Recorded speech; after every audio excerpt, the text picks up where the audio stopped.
여러분 안녕하십니까? 다시 찾아주셔서 감사합니다. 김정은의 폭정이 올해 들어 더욱 잔혹해지고 있습니다. 그런데 아무리 공포의 독재를 해도 70년 동안 다져진 북한 통제 시스템 아래에선 민중이 봉기를 일으키기도 쉽지 않습니다. 하지만 압제가 강화되면 반발이 커지는 것은 유사일에 어느 나라에서나 똑같이 나타나던 현상입니다. 북한도 예외가 아닙니다. 숨죽여 충성하는 척해도 생활 형편이 나빠지면 김정은을 비난하기 마련입니다. 총칼로 몸은 다스릴 수 있지만 사람들의 두뇌는 다스릴 수 없기 때문입니다. 김정은에 대한 불만은 북한 주민들의 조롱과 풍자로 나타나는데 친한 사람들끼리 공공연하게 이야기합니다. 물론 아주 운이 나쁘면 친구가 배신해서 잡혀가기도 하지만 사실 그들을 잡아가는 보이부 사람들도 가족이나 친구끼리는 김정은을 조롱하고 있습니다. 겉으로만 충성하는 척 할 뿐이죠.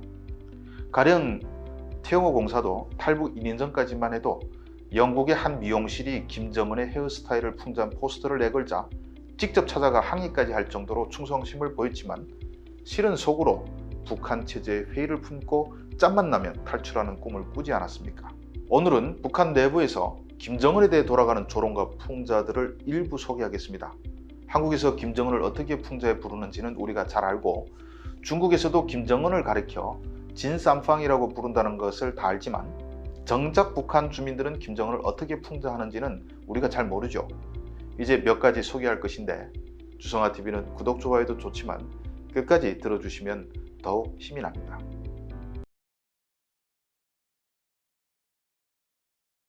최근에 가장 많이 돌았던 유행어 중에 앞거는 네가 장군님이네 이거였습니다. 제가 작년에 유튜브를 통해서 최초로 소개해드렸지만 사랑의 불시착이라는 드라마가 돌면서 거기서 표치수가 했던 말이 유행어가 된 것입니다. 실속도 없이 우쭐대거나 잘난 척하는 상대를 조롱할 때 마음에 들지 않으면 네가 장군님이네 하는 겁니다. 작년 말부터 김정은이 한국 말투와의 전쟁을 선언했는데 아마 여기에 충격을 받지 않았을까 하는 생각이 듭니다. 그런데 그보다 훨씬 이전부터 김정은을 조롱하는 말은 많이 돌았습니다. 김정은을 장군님이 어쩌고 하는 것은 외부에서 공식적으로 하는 말이고 집에선 좋게 말하면 꼭대기 사람이라고 하지만 그냥 철부지 제가 말이야 어린 놈이 말이야 하는 식으로 말하는 경우가 많습니다.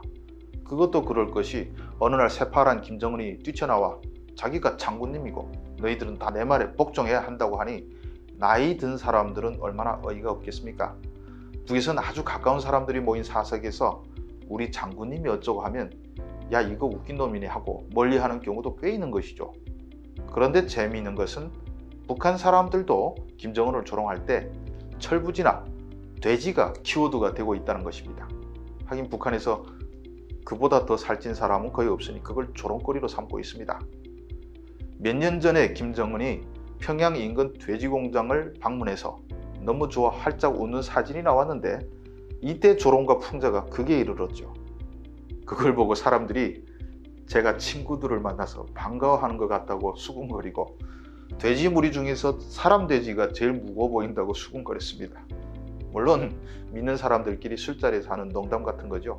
이런 말 하다 신고 들어가면 죽습니다. 그 일이 있고 나서 평양에선 살찐 짐승 앞에 지도자급이라는 단어가 붙기 시작했습니다. 돼지가 살이 잘 쪄 있다면 이걸 보고 오 지도자급 돼지네 라고 하는 거죠. 요즘 김정은이 평양 5만 세대 건설이다 뭐다 벌려놓고 지시문을 마구 내려보내고 있는데 이런 지시문을 북한 사람들은 뜻계문이라고 합니다. 한국에는 대계문이라는 언어가 돌고 있다면 북에서는 뜻계문이라는 언어가 도는 겁니다. 왜 뜻계문이냐면 뜻계라는 것이 뭘 뜯어내는 도구를 말하는데 김정은의 지시가 하달될 때마다 주민들을 상대로 수탈이 벌어지니 그걸 풍자하는 말이죠. 평양에 대규모 건설을 시작할 때 대하여 라는 식의 지시문이 내려오면 사람들은 야 뜻계문이 또 내려왔다. 간부들에게 합법적으로 인민들을 뜯어낼 구실을 만들어주네. 이번엔 얼마나 또 뜯어낼까 이러면서 불만을 말하는 것입니다. 북한은 김정은을 민족의 태양에 비유하는데 북한 사람들이 이에 빗대서 우리는 태양만 믿고 삽니다 라는 말도 많이 합니다. 김정은을 찬양하는 말이 아니라 전기가 없으니 북에선 태양광 패널을 설치한 세대가 늘어났는데 결국 우리에게 필요한 것을 해결해 주는 것은 인간 태양이 아니라 자연의 태양이라는 의미가 있는 것입니다. 김정은의 잔인한 처형을 워낙 많이 봤기 때문에 사람들 속에선 너 사신고사총에 맞아볼래? 라는 섬뜩한 농담도 많이 돕니다.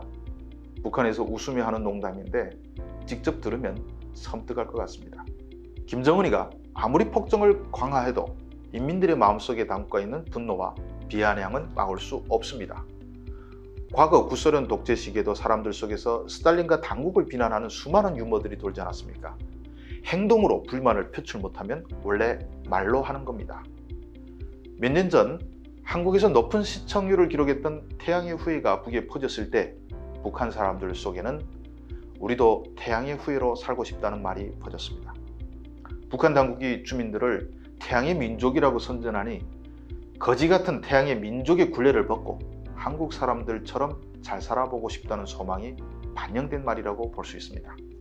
거지는 자유라도 있지 자유와 생사 여탈 것마저 박탈당한 거지는 노예일 뿐이죠.